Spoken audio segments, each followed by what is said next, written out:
danger of seeing tattooing itself as a cultural appropriation when Jews do it? I'm actually looking for friction, and our first reaction was no Hell way. No, No Sure. way.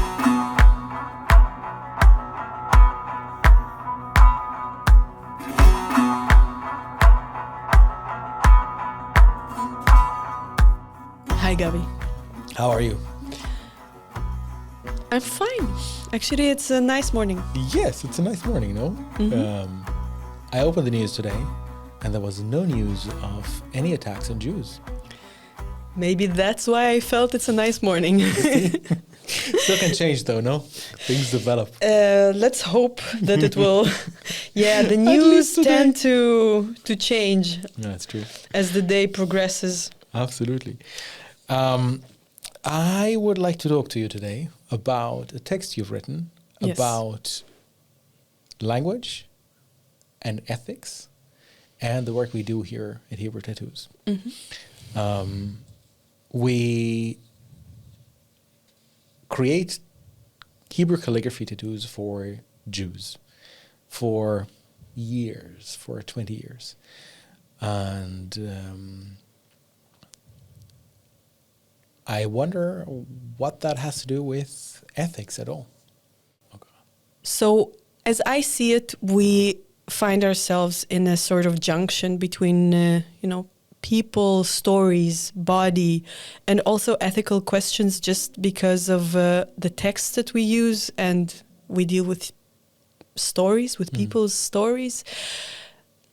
I mean, sometimes when people approach us, they come with concrete ideas of a word or a verse, a phrase that they want to use. But oftentimes they also come with just beginnings of something, just a feeling that guides them, or something that they are drawn to. And for me, the ethical question is there from the beginning, because I need to see that there is also an understanding of the context, because we are using Hebrew as the language, and there is history, and I find that it's important that people really understand the weight that comes with it. Yes. So the ethical question is present. We're touching on generations of a people. So people want to mark it on their body, but for me, it's also important to understand, to see if they understand what exactly they're marking on their body, and what is the language that they use. Do they understand this, that this language belongs to a people, that it belongs to a vast history? So the moral choice of meaning is there in a way. You call it a moral choice. You started with the idea of ethics, and you call it now a moral choice. In which way is it a moral choice? So, yeah, maybe that sounds a little harsh, but for me, morality in this sense is not something that is about policing someone's choice or intention. And it's not about purity. It's about trying to see the coherence in this choice and the awareness. And a moral act in this sense for me is to find this correlation and to also see that this act creates something good for the person, for the culture, and that it is treating the text with respect. Okay. For us to use a historical text, a biblical text, it has to come with awareness. And for me, it also has to create some kind of growth, personal growth, or cultural growth. It is in this context that I feel that this choice can be moral, of using these texts. And when I think of morality in this sense, I'm thinking of philosophers like Peter Singer, for example, that talks about morality as something that fosters well-being among sentient beings. And this is something that guides me in this understanding of morality when I attach it to our work. Mm. At the beginning of your answer, you mentioned purity, and purity and the communal or collective aspect of what we do always reminds me of something we are confronted with a lot, both because we try to be careful and because we are accused of it a lot. That's cultural appropriation. Some of our clients, though the minority, are non-Jews. So there's the cultural appropriation of, or the danger of cultural appropriation of Jewish culture, of Hebrew language, etc. But as well, tattooing is not a Jewish tradition, so there is a danger of seeing tattooing itself as a cultural appropriation when Jews do it. How do you feel about this? Is it something you're concerned with? Yes, I think that this thought is exactly what makes me put so much emphasis on this ethical process. I'm always looking for a sense of coherence between the text, the fact that we are taking the text out of its original context into a new context, out of its original story into a new story. So this coherence has to be there and has to be understood. And cultural appropriation is this kind of danger that is always next to the process that we do in our work. It's always there. We're dealing with a language that has history and that it belongs to the Jewish people. So, as you said, sometimes people have the immediate connection to the language. They're Jewish. Most of them don't speak Hebrew, but they have the connection to the tradition, to the culture. And oftentimes we also get clients that don't speak Hebrew at all. They're not Jews. And we also have the responsibility of guarding them from this danger of cultural appropriation. And this is something that we can do, again, through awareness, because we have to be aware that this is that this language has all these stories and that it's not disconnected from its history. So in a way, you are talking about coherence, and I use this term because you used it in your text, but as well you used it 2 answers ago. Coherence. So awareness creates coherence. Coherence maybe helps us not to fall into the trap of cultural appropriation. But how can a text be coherent with a person, or how can a person be coherent with a text? I think that coherence is what provides us this moral ground. It gives us grounding, and this helps us avoid cultural appropriation.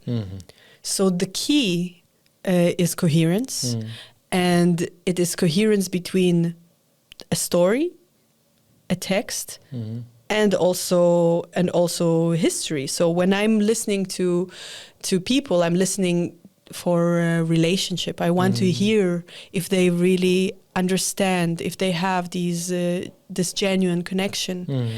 I need to feel it, and they need to also feel it. They need to understand it.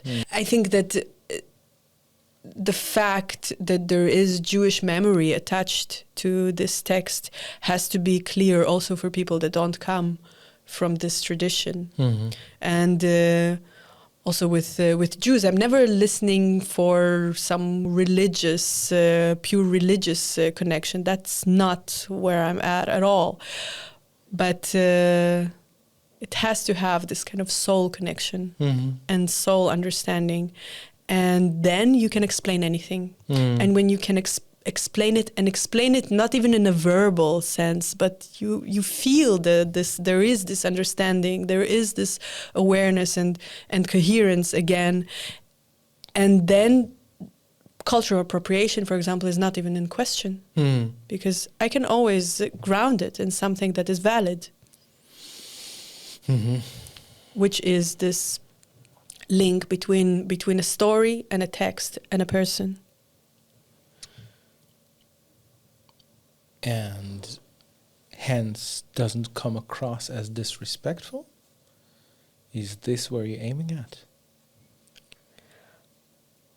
Is it about respect? The notion of respect is relevant because I feel that I have responsibility to create this link for people. And Jewish history plays a big role in that. I feel responsible for the understanding of what Hebrew brings, this baggage that Hebrew has. I mean, it's a language of prayer and of grief. And in a way, all of this brings me to the fact that I ask questions that are sometimes uncomfortable and maybe demanding, because it's very important for me to understand the essence of a person's story, and also to find these connections. So sometimes I kind of touch on points that are not very pleasant, or I ask some unexpected questions, or even uninvited questions, because I feel that I have this responsibility also towards these texts that carry so much history. So there's a connection between coherence and ethics and respect, which all sounds very almost smooth and balanced. But now you mention something that sounds like pain points or points of friction. Does that matter? Are you trying to avoid them? It doesn't sound like you're trying to avoid them. No, I think, on the contrary, I think it's very important not to avoid them and not to smoothen the friction. I'm actually looking for friction, because I feel that when you touch on these painful points, this is where the truth is, the essence is. So we need friction to go forward. We need friction to evolve, for growth. We need friction. I agree. And when I approach a story, when I'm looking for a text for a person, I'm actually kind of feeding from these friction points. And also, I'm thinking about Byung-Chul Han, for example, The Palliative Society. It's a German Korean philosopher that writes about our society today that is trying to avoid pain and uncomfortable feelings, and this is something that kind of numbs our experience and doesn't allow for real growth. We have to have experiences that are painful, and we have to be able to look at them and try to understand them maybe, but not to avoid them. So I'm actually very interested in these points of friction. So you're not avoiding friction, you're not avoiding pain points. How do you deal with them? Well, I think that one thing that also guides me in this notion of friction, as we called it, is the fact that without friction we cannot really create anything meaningful. We cannot create meaningful art or meaningful relationships. Meaningful anything. Really. Meaningful anything. And when I think about difficult words, for example, that people bring sometimes, this creates this sense of friction maybe between me and the client, or me and this text that the client brings. And for me, this is a sign, slow down and listen. So the first thing that I want is, again, I'm always looking for coherence, and coherence is not without friction. It doesn't have to be smooth, but it has to be connected. And so I listen and I let the person explain this link, and if I understand it, if I experience it as valid, then we can go forward. Oftentimes in this process, we find that it's quite shallow, and then we have to find a different text. So we go back to the story and we try to find something else, something that feels connected. Sometimes it happens that clients can convince us, like a story that we had recently. Sure. Want to tell that story? A client came with the idea of using Arbeit macht frei, which is the sentence in the entrance to concentration camps. And he wanted this text in Hebrew on his body. And our first reaction was, no Hell way. No, No Sure. way, we're not doing that. But we had long discussions about it. And the way he explained it, and the story he created around it, the story we created around it, felt so valid and so exactly. I'm going back to this point when I talk about the moral act as something that fosters growth and fosters good in the world. And I felt that the story that he told creates this transmutation of this text into something completely different, True. into something beautiful, and something that definitely leads to the well-being of his body and people around him. Yeah, I feel that it was one of the few instances where I felt that this worn-out idea of reclaiming language really worked. Like, Exactly. It definitely changed his understanding of the wording, but even I felt like this small shift in how I see this sentence, Arbeit macht frei, Avodah meshacheret, work liberates.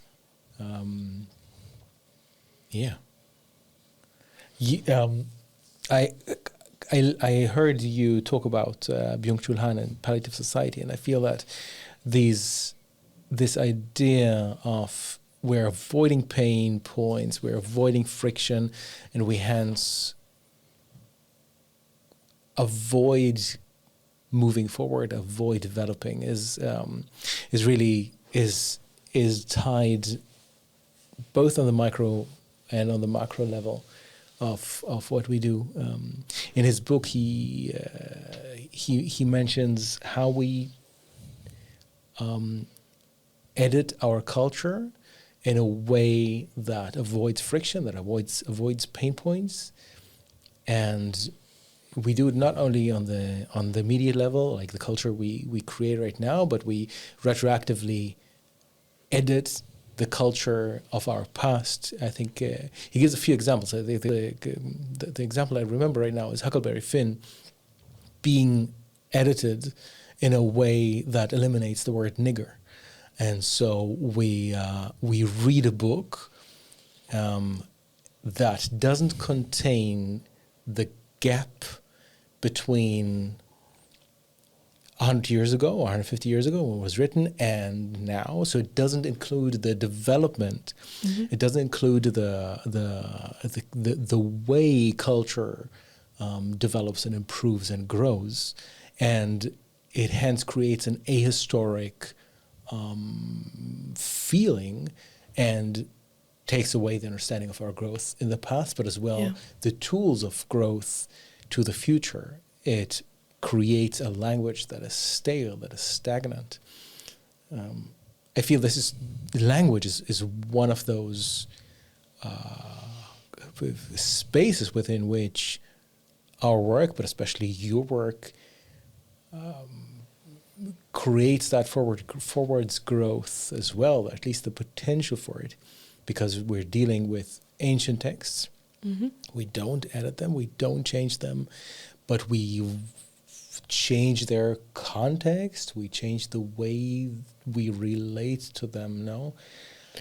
How is language important to your work? So I think it's very important, and this example that you just gave, I mean, when you say the N-word, it hurts my ear. It's not, I don't feel comfortable. It hurts my ears. But it almost feels like it eliminates exactly what language is, which is something that is flexible. Mm. And when you edit it out, then you don't let us see, with this lens that we have today, with our morals today, the path that we went through. And this is exactly also true for biblical texts, because if we read these texts and we see the morality that was there, and the moral values that were practiced back then, they are not our values. Definitely, but we are able to extract the essence and the wisdom, the beauty of these ideas, and put them in new contexts, in new stories. And I'm always also thinking about Wittgenstein, which spoke about the limits of my language are the limits of my world.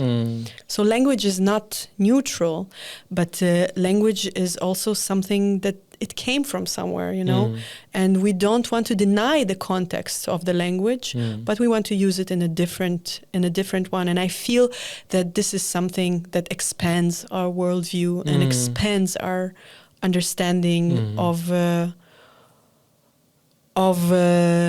essence of what these words bring. And so I don't want to deny these different views, but I want to be able to look at them from where I'm standing now. So if you had to kind of summarize the ethics and the morality of your work in like 4 sentences, what would it be? So when I think about ethics in general, it's not about being correct, it's about being attentive and also taking into account that a word, a phrase does something in the world. So when it leaves the pen, the needle, it's there and it's present, and in its presence it brings something into the world. And also that when you use Hebrew, you are entering a conversation with history. And it's a complex history. And I think it's important to be aware of that. Thank you so much. I would normally ask you for a book recommendation. But I think I gave one. Exactly. So what was it? Remind us. Yeah, so Byung-Chul Han, German-Korean philosopher, The Palliative Society. It's a tiny book and very easy to read, and I think it's very relevant. I very much agree with you. Anna, thank you so much. Thank you.